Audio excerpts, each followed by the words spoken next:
We didn't sleep well last night. My wife, she's got super hearing. I can't hear nothing, right? But in the middle of the tossing and turning, my wife likes to dream. And out of a dream, she rose up, right? And she said, I love my family. I pray that every man and woman that's watching me has the opportunity for the person next to them to be dreaming about their family. Come out of a sleep and declare amongst the nation and God, I love my family. Hallelujah. Hallelujah. Holy Spirit. Property taxes are not biblical. In the Bible, in Proverbs, I think in the 13th or 14th chapter, I used to know it, it says that a good man shall leave his inheritance to his children's children, and the sinner's wealth will be returned to the righteous. What that inheritance, what that wealth, what that is, it isn't your car when you die. It isn't your t-shirt, your stereo. What the Bible is saying is that a good man shall leave property, wealth, to his children's children. And when we are paying property taxes, the Bible has nothing to say good about government. It is not a book of government. It's not about how to raise a government. The Bible teaches that you shall be self-governed, right? I shall be so caught up in the good nature of righteousness and serving my man that I need no foot on my neck.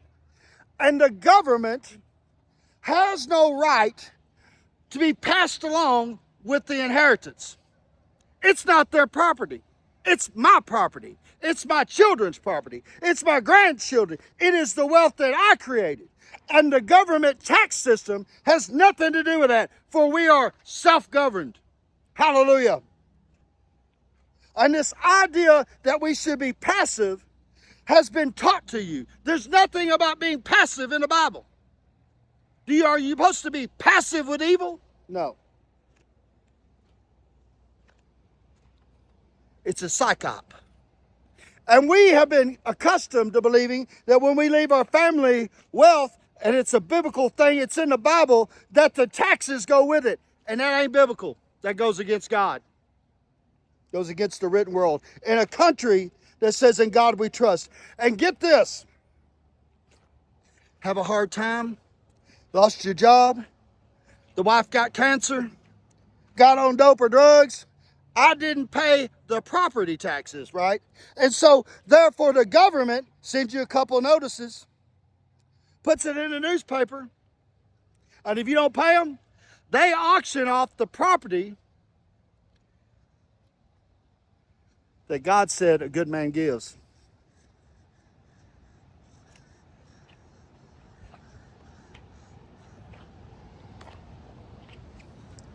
They foreclose on it.